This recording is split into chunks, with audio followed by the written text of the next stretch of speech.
Hey Moonlovers, welcome to another episode of All Things Moon, Lunar Wisdom for Everyday Life with myself, Kelly Jones. I'm back.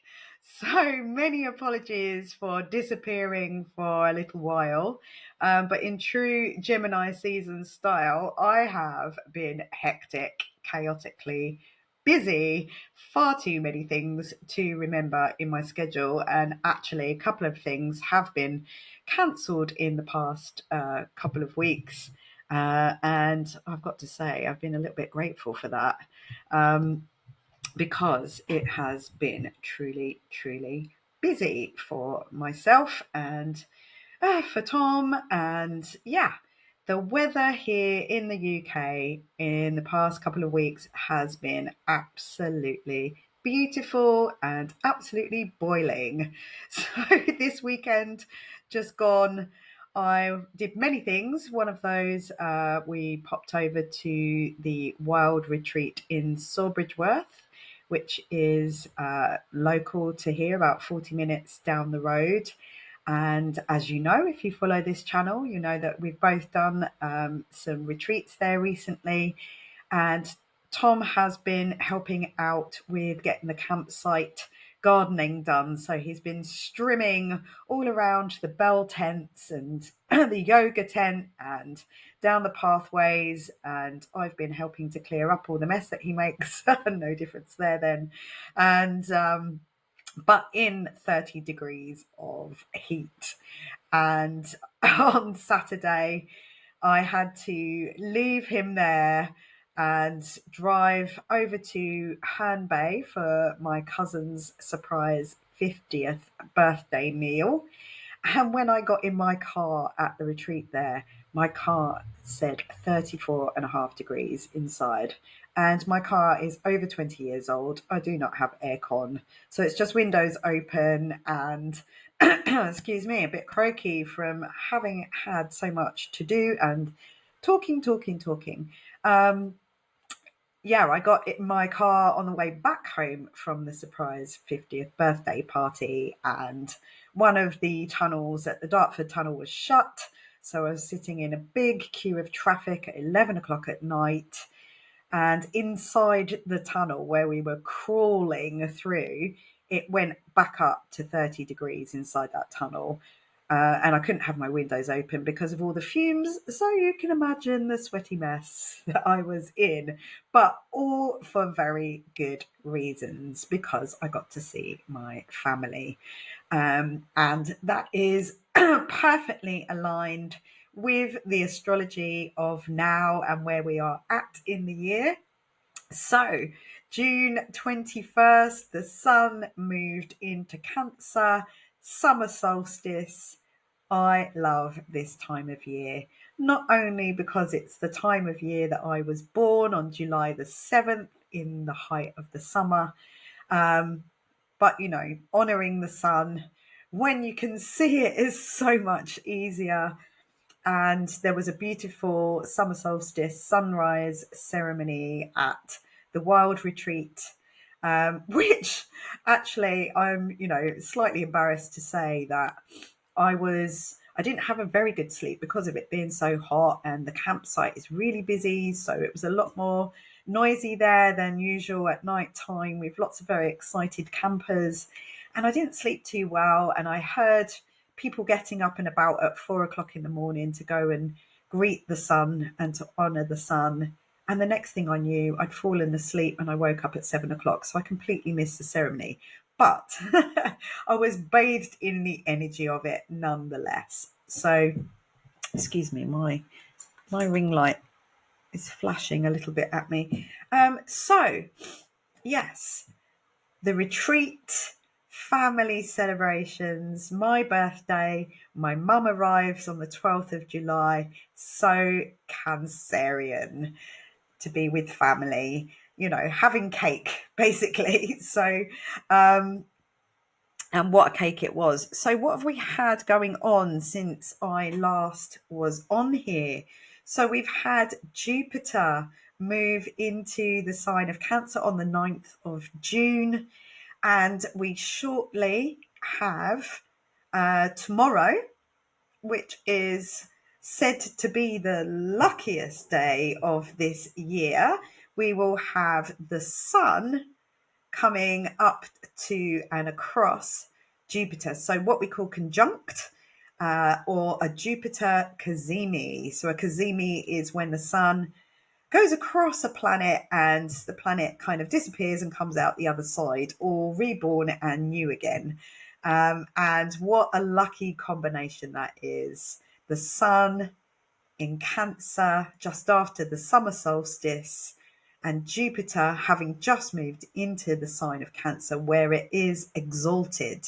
So, where it at its fullest expression. So tomorrow, Tuesday, the 24th, is going to be what is said to be the luckiest day of the year. And literally on June the 9th, as Jupiter moved into the sign of Cancer, I picked up my phone, I went onto Instagram, and an opportunity presented itself to me. And it's an opportunity that could be massive. So I'm going to let you know more about that when I know more about it. But I am choosing tomorrow to pursue this opportunity. Why not use what I know? And that is using this lucky, abundant, fortunate, optimistic, bright and shiny energy. It's so citrine. Go and grab a piece of citrine tomorrow if you can get your hands on some. I have a beautiful citrine pendant, which I don't have on now, but I'm going to wear that tomorrow to really drum up and make the most of this super duper energy. And of course, as always, there are all the other planets are aligning around the zodiac as we speak, in, not just beautiful, harmonious alignments, but also some slightly more challenging ones. So as we go on, I will let you know a bit more about that. And also stay tuned, because as we have a new moon coming up on Wednesday, the 25th, I will be holding my usual new moon online ceremony. So that's on Zoom, and that is at 8 till 9:30 p.m. UK time. If you can't make it live because you live in a different time zone and that's just not convenient for you, then you can still sign up and I will send you the recording straight afterwards. And you have up to 3 days afterwards to really make the most of that new moon energy. And remember, we have this, from new moons are a time for writing down our wishes, setting our intention, starting again, new beginnings, sowing seeds, manifesting what we want into reality. So turning the dream, Neptune, into Saturn's solid foundations of reality, using this exalted Jupiter in Cancer energy. We have the sun and the moon and Jupiter together, all holding hands. So, a really, really good time to join in and honor this energy. And, together, when we set our intentions together, it's always a much stronger, more powerful way of doing it than when we sit on our own doing it. So, but just as effective. Anyway, so we have the sun conjunct the moon, so that's a new moon, and Jupiter in Cancer together on the 25th. We have a harmonious, supportive sextile going on whilst that is happening, with Mars being in Virgo. So, if you have been following me for a while, you would have known that, that Mars drifting through backwards and forwards through the sign of Cancer into Leo, back into Cancer, and then back into Leo for 6 months was a very difficult, challenging time for Cancerians, particularly, especially if you have Mars in Cancer in your chart, which I do. So I really could tell you all about that if you go back in some of my episodes to have a listen to what all that was about. But finally, Mars has moved into Virgo. And, Mars is action, and Virgo is all about getting organized and doing things, earthy, grounded, putting our health and well-being plans into action, being motivated to do that. So that's a very supportive sextile. So a sextile is like a 60-degree angle away from the new moon where Mars is in Virgo. So that's a nice thing we've got going on there. We also have this Sun, Moon, and Jupiter in Cancer in a square 90-degree angle to Saturn and Neptune in Aries. So these cardinal signs in a square to each other. So, sometimes that cardinal signs are initiators, the initiator of something, the leader, somebody who goes first. And, we've got this lovely benefic Jupiter energy going on. And then we've got that malefic Saturn energy going on. Excuse me, I am just like fiddling around here and fidgeting. Sorry. So, as you know, if you've been listening and paying attention, Saturn and Neptune are just about 1 degree apart from each other in the sign of Aries. That's very recent that they have moved. Saturn moved out of Pisces after 2.5 years. Neptune moved out of Pisces after 14 years. So this is still very new, but we are getting a real strong taste of what this means going forwards. And this is a square aspect to the Sun, Moon, and Jupiter in Cancer. So I will dive into that a little bit more in a moment. We've also got Mercury in Cancer. And I have Mercury in Cancer. So that's really good because it's made me feel like, come on, and, communicating with the world again. But Mercury in Cancer is in an opposition to Pluto in Aquarius. So yeah, we'll have a look and see what that is all about. Also, Mars in Virgo is in a square aspect to Uranus in Taurus, and Uranus is only going to be in Taurus for another, what are we on, the 23rd? So 2 weeks.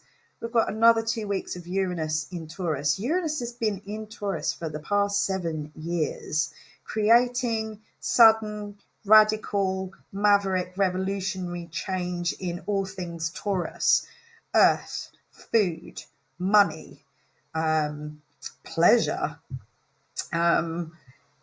Uranus is radical change, and it is going to be moving into the sign of Gemini on the 7th of July, which is my birthday. And I know, because I know my chart. If you know your rising sign, you can get your chart done. You can just contact me, send me your chart details. I can have a look for you. If you want to dive into it further, we can do you a birth chart reading. And by the way, on the subject of birth chart readings, the last day of my offer of 22% off was yesterday, on the 22nd of June. And a friend of mine contacted me saying that she wanted to get in for that last minute discount. And I said I would check to see what time it ended. And as it so happened, I hadn't put an end time on it. So that discount is still open. So if you're listening to this, I'm going to extend it until my birthday because I'm feeling very Jupiter, abundant and generous and happy right now. So take advantage of that I'm extending that 22% off a birth chart reading, which would normally be £77.77 because they're my lucky numbers. And I'm a master number 22. So I'm offering that Space Girl 22, all in capitals. I'll put the link to that in the show notes for you so you can take advantage of that. So what was I saying? Yes. So if you know your rising sign, you can have a look at your chart and you can see where everything is occurring. So I know that Uranus is going to be moving into Gemini, which would be my seventh house. And the seventh house is the house of relationships, partnerships. So that could include business partnerships. But it's one-to-one personal relationships, alliances, marriages, could also include enemies in there as well.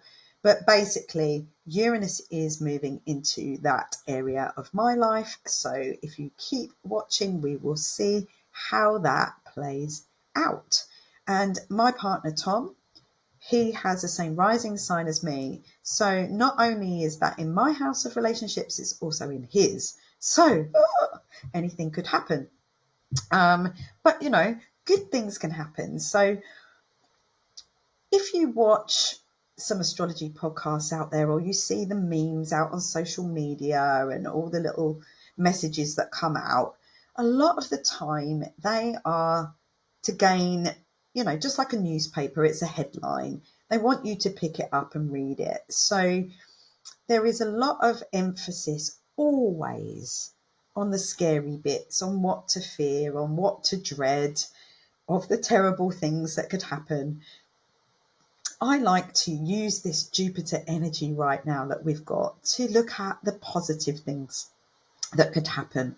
Because, if you are into personal growth and you're aware and you can join the dots of your life and look back, because that's what I'm really good at. Sagittarius rising, I'm very good at looking at the big picture of life and seeing how one thing has led to another. And if that hadn't happened, then this wouldn't have happened. I wouldn't have learned that. I wouldn't have known that.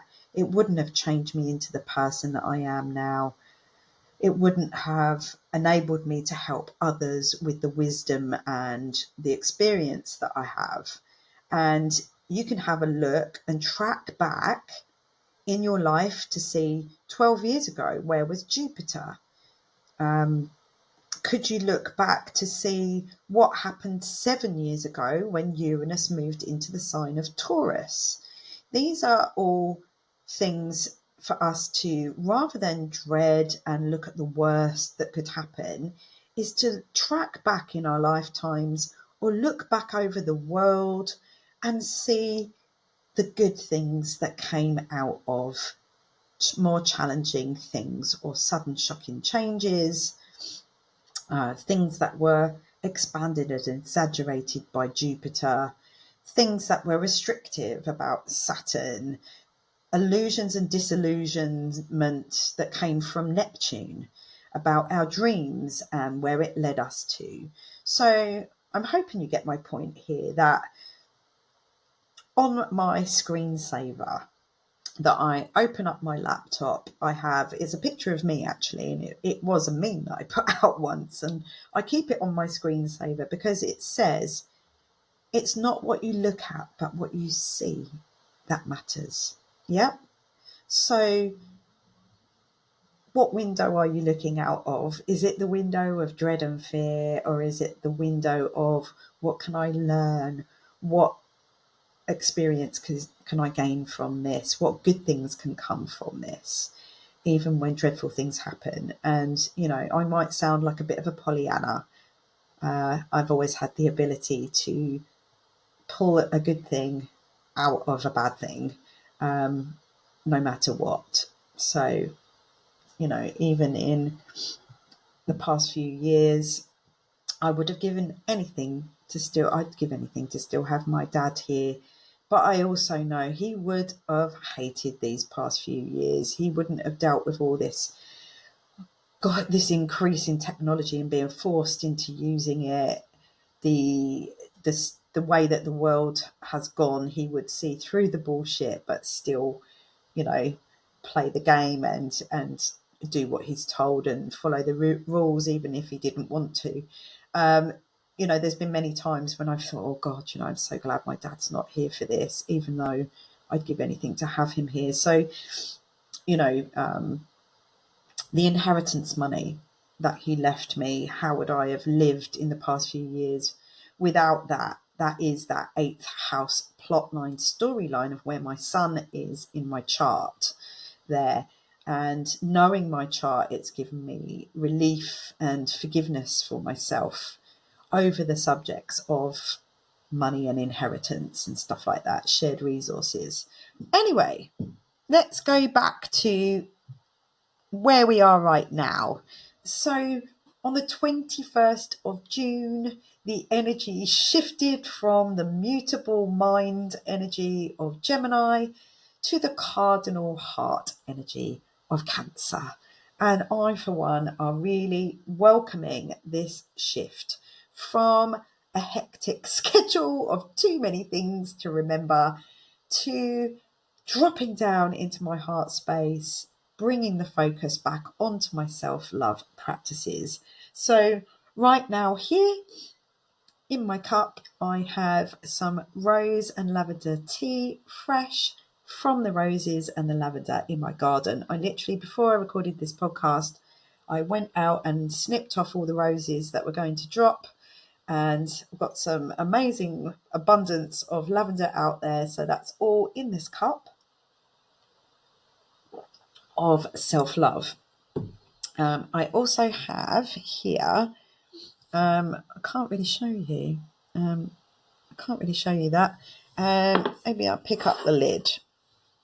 So I've got this lovely prosperity candle by Young Wood and Scents. And I bought this. It's a prosperity spell candle. It's lemon, it's citrusy, it's got aventurine in it.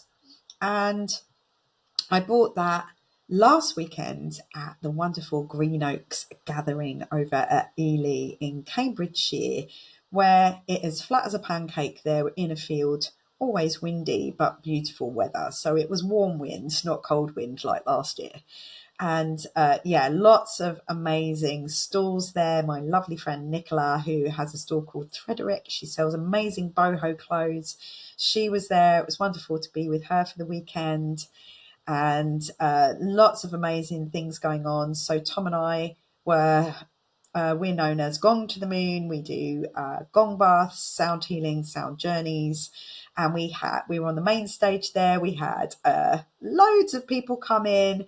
A lady brought in her daughter, which was wonderful, and she was like, is it okay if she joins in?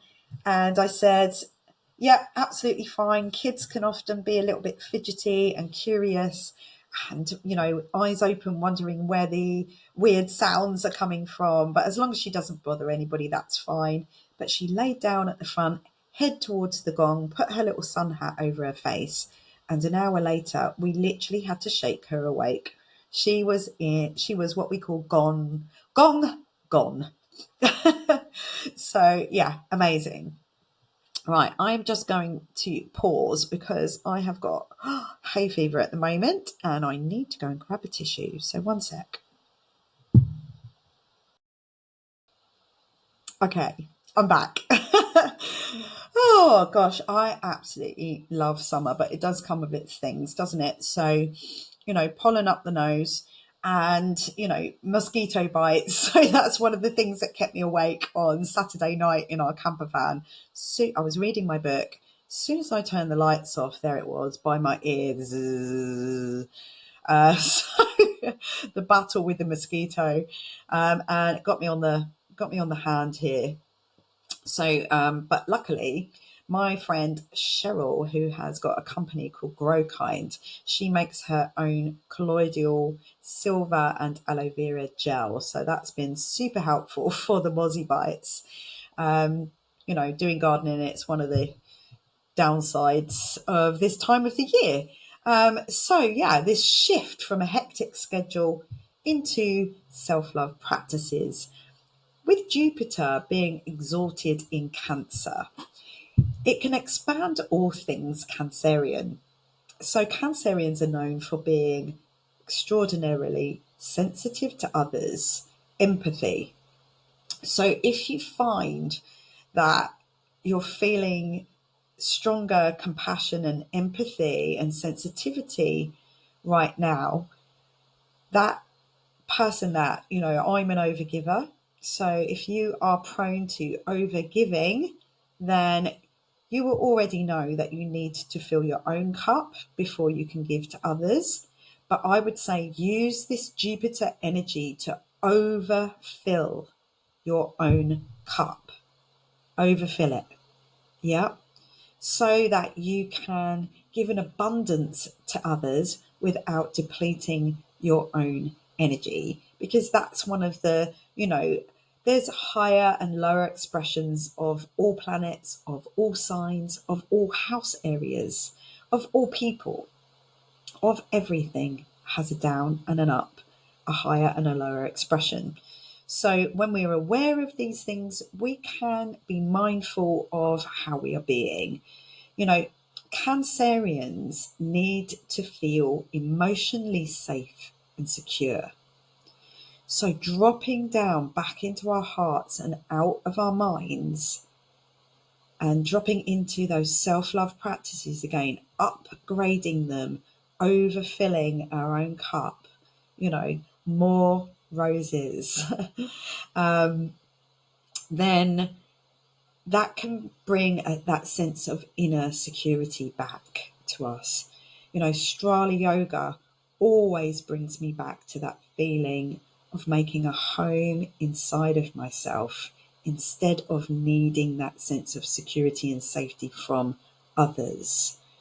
That deliberate stop, check in with yourself, notice how you feel, breathe, a sense of ease and calm. Get your yoga mat out, even if you just sit on it, and take some time to notice how you feel. Yeah. But yeah, overdo it. You can't overdo self-love. It's not selfish. It's self-care. So this new moon that we've got coming up, sun and moon meet together in soft, protective, in their shell, and nurturing and nourishing waters, the water sign of Cancer. This new moon is an opportunity to feel a sense of belonging, to feel a sense of home, emotional renewal. At the weekend, instead of maybe staying in my shell, which is something that I could have been tempted to do, I was with family. And that is a place where I feel safe and secure and loved and nurtured and supportive with my family. So it was worth that long journey in my sweaty car. The new moon is an invitation to return to our inner intuition, our truth, and begin again, a new sense of care, returning to softness. That's what Strala Yoga, soft is the new strong, soften,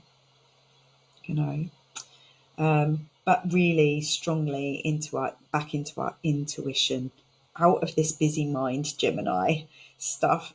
But we have got Mercury in Cancer at the moment, so still got a bit of mind stuff going on. But when we get that sort of overworking mind, that monkey mind, just drop down into your heart space. Cancer is the fourth sign of the zodiac. It's the very first water sign in the zodiac. And the fourth house is associated with home and family, that Cancerian zone. Cancer is the place, it's associated with the mothering. So it's the cosmic womb, if you like, the place where we come out into the body.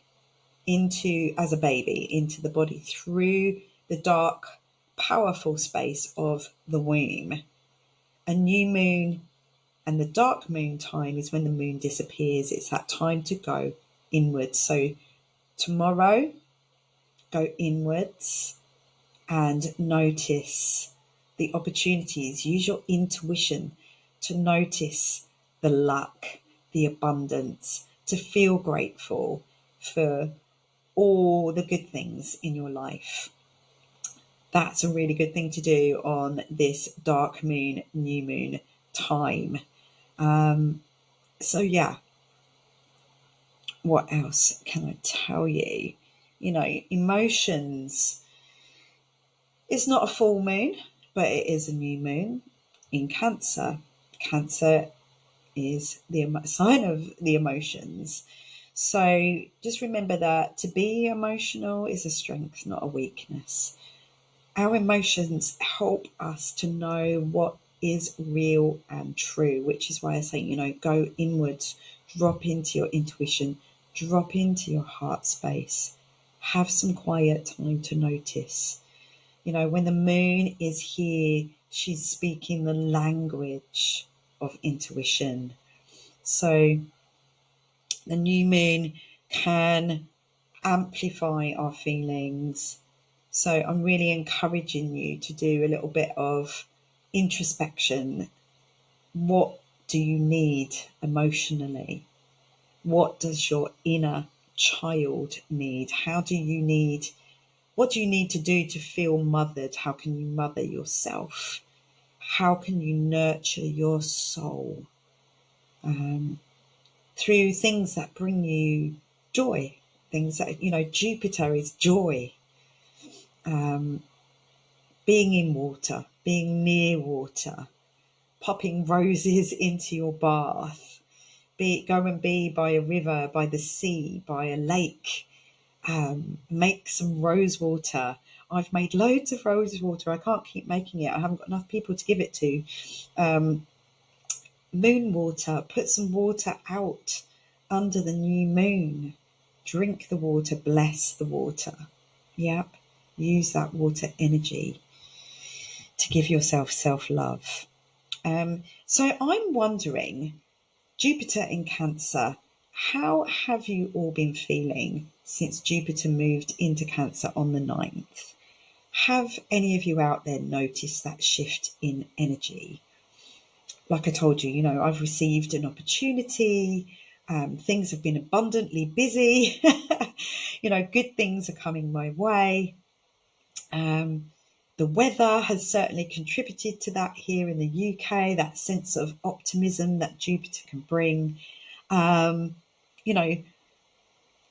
a Cancer sun and also Mercury in Cancer, I've experienced an abundance of expansion in various ways. So, my astrology business has kicked off. So getting quick with that discount code, because, 1 minute I was thinking, is it ever going to happen? And then suddenly it's happening. And that has all happened since Jupiter moved into Cancer. So, it's not just our imagination. These are real tangible things that can happen. Mercury is associated with Gemini, the ruler of that. And it's associated with short trips. And I have had lots of short trips. All in all, I have been busy. So maybe you can look back to 12 years ago and see what happened when Jupiter was in the sign of Cancer. And remember, history can rhyme but not repeat. Yeah, it doesn't repeat itself, it just rhymes. And even if it was something challenging, what did you learn? How did you grow? What wouldn't have happened if that didn't happen? Look for the Jupiter positives in what happened 12 years ago.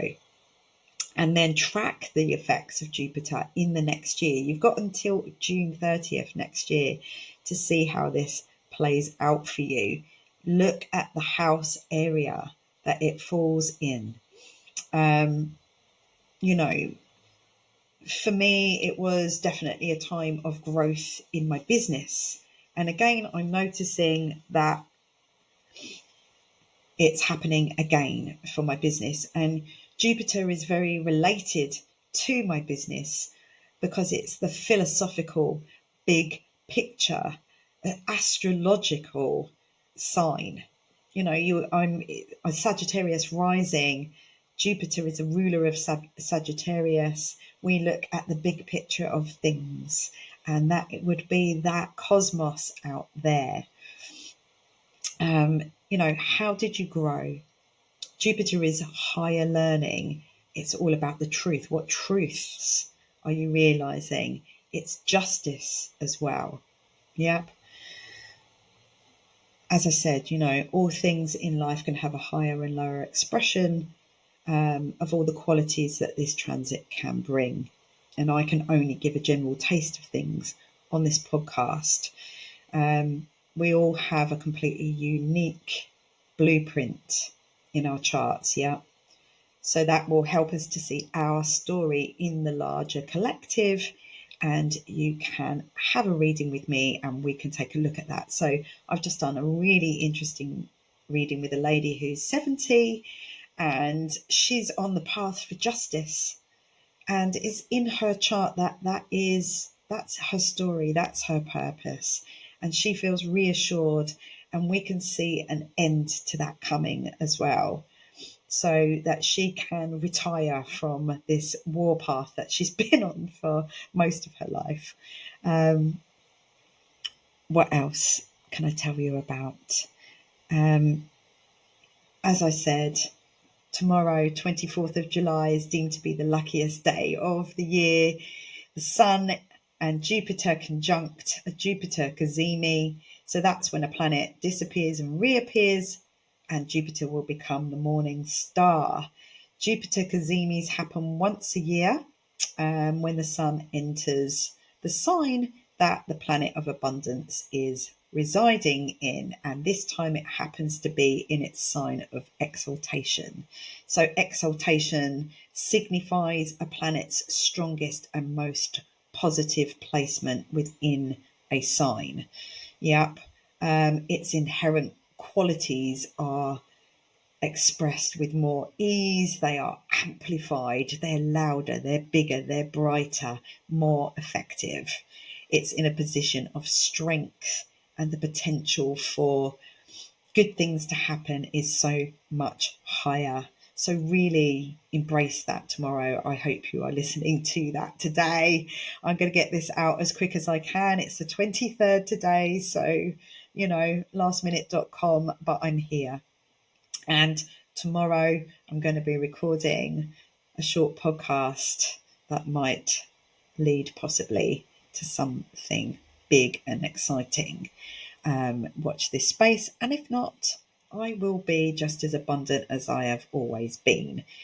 I know I have a really strong aspect in my chart with Jupiter that is the luck of the gods. So, whatever happens, I always come out of things, shining. So I do know that about myself, that I am truly blessed, even though, just like everybody else, had many challenges.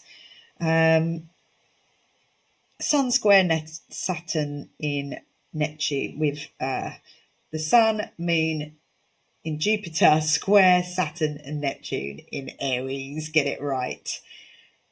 This is the potential for party pooper Saturn and nebulous Neptune to challenge this positive alignment, because they are forming a square in the fiery sign of Aries. But Saturn might help establish boundaries where Neptune has none. Yep. Watch out for heightened sensitivity, because this is an emotional moon.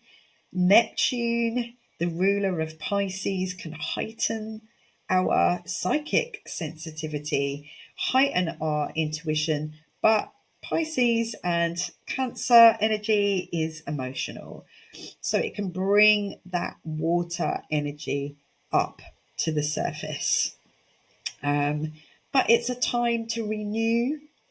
Yep, it's a new beginning. It's a time to set intentions. What would you like to manifest from this energy? Would you like to manifest and set stronger boundaries? What are your dreams? How can you bring them into reality? Use that Saturn and Neptune energy for good. Saturn can be restrictive, however. It can be the strict father.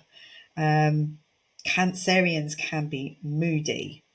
Saturn can be strict. Aries can be angry. So watch out for that. If that is happening, remember, sit down, check in with yourself, drop into your heart space. Can't be angry if you're here. Yeah. Slow down your breath.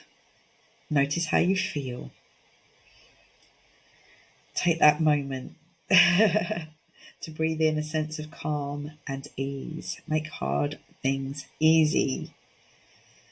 Use the higher learning of Jupiter to see from a wiser perspective, rather than, because Jupiter can be taking the moral high ground. Yep. So don't take the moral high ground. Saturn can be a little bit like that as well. So, strict morals, but rather a wiser, higher perspective, like a sage. Yep. So, with Mars there as well, remember, Mars in Virgo making that sextile harmonious aspect to this moon, bringing us down to earth, using that Virgo energy. It's in this alignment is helping to process emotions in a more effective way. Yep. So, the lowest expression we could have is being that moody and angry. Okay. On the 29th, Mercury is opposing Pluto. So this opposition is certainly going to exaggerate the 8th house subjects of shared resources in this household. So, as I said, this is showing up in the 8th house, this new moon. So if you know your rising sign, then you can see where this new moon energy is going to show up. For Tom and I, it will be 8th house shared resources subjects. I'm a Cancerian with Mercury in Cancer in my chart, and Tom is a fixed Aquarius. So we'll see how this opposition with Pluto involved, because Pluto can be to do with power struggles, bringing up stuff to be seen, bringing it up from, it's very related to those 8th house subjects of death, rebirth, transformation, inheritance, anything to do with money and other people. So we'll see how that plays out this week. So, maybe I'll just spend the whole week meditating. So I just wanted to grab my moon diary here and just read out to you, if I can find it, the page. Read out to you. So if you know your rising sign, I'm going to read out to you which house area this new moon in Cancer will be showing up for you. So if you're an Aries rising, so this is your rising sign, not your sun sign. If you're an Aries rising, 4th house of home and family. Taurus rising, 3rd house of communications, siblings, and your immediate environment, your neighborhood. Short trips, learning, short courses. Gemini, it would be your 2nd house of cash, property, possessions, material things. Cancer risings, it will be your 1st house of identity, of course, because it's your rising sign. So that's where the horizon was when the moment you were born, in your 1st house of identity, how you come across to others, using this new moon energy with that exalted Jupiter to expand your self-identity and how you are perceived by the world. Leo, 12th house of all things hidden, that deep psychological secret stuff, the mysteries, that no one ever sees, all that stuff. A time to renew that area, to, it's emotional, so it could be emotions that are hidden. Virgo, 11th house of social, friends, groups, other people, interactions. Libra, your 10th house of career, what you're known for in the world. Scorpio, your 9th house, foreign travel, the big picture of life, philosophy, far distant lands, religion, higher learning, justice, subjects like that. Sagittarius, 8th house of shared resources, death, rebirth, transformation, all subjects around that. Tax, inheritance. Ooh.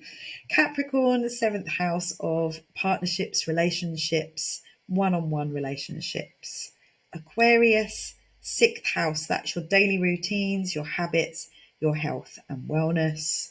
And Pisces, finally, 5th house of joy, pleasure. Use that Jupiter energy to go out and have some fun, self-expression.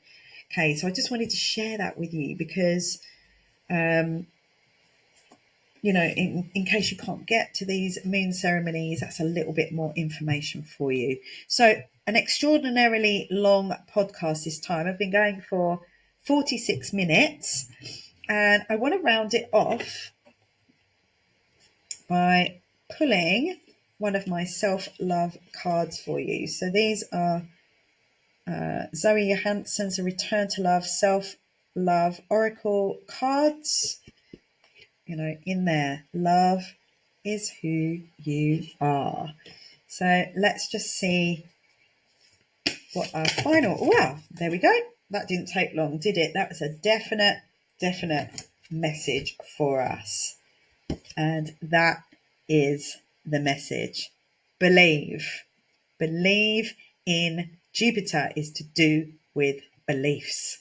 Yep, Jupiter is to do with what we believe in. Believe your dreams are the voice of your soul. And let's see if we can quickly find that card for you and read out the extended message. But I think we get the point. Rather obvious. Okay. So, do you remember back when you were a child? Back when you were completely tuned in and tapped into your imagination? There existed no limitations, only possibilities. Do you know, I did some art journaling last night, and that is on my art journal. I'll share the photo on my social so you can see. The world and life itself were your playground, a big, exciting adventure, and you were mesmerized by its endless potential. You were early on told what you could not do, and at some point you stopped exploring and maybe stopped believing as much in the possibilities of life. Yet the voice of your soul kept whispering, kept asking you to play, to explore, and to follow the voice of your soul. So this oracle is asking you to get back to that childlike place of dreaming. Use that Neptune in Aries, the child. Yep, the leap of faith. Neptune is in Aries, the beginning. This is a new moon. Imagining and believing. Jupiter in Cancer, exalted, expanding that. When you believe everything is possible, the vibration of love exists. And in this vibration, everything is possible. When you have dreams, when something is calling you from the deepest depths of your soul, know that it is your soul gifting you with seeds for you to plant and grow in your life. And it can grow exponentially with Jupiter in Cancer. So, online new moon ceremony, Wednesday 25th, 8 to 9:30 p.m. UK time. You can sign up for that at kellyjones.me. That's KELLIE.me. Link to that will be in the show notes. Please like, subscribe, and share. Help me grow my channel so that we can get this out to more people. Let's use this Jupiter energy to expand good messages, the truth of things being shared with more of the world, because we really need it right now, don't we? Summer solstice blessings. Enjoy and take opportunity on this luckiest day of the year. And I'll see you all very soon.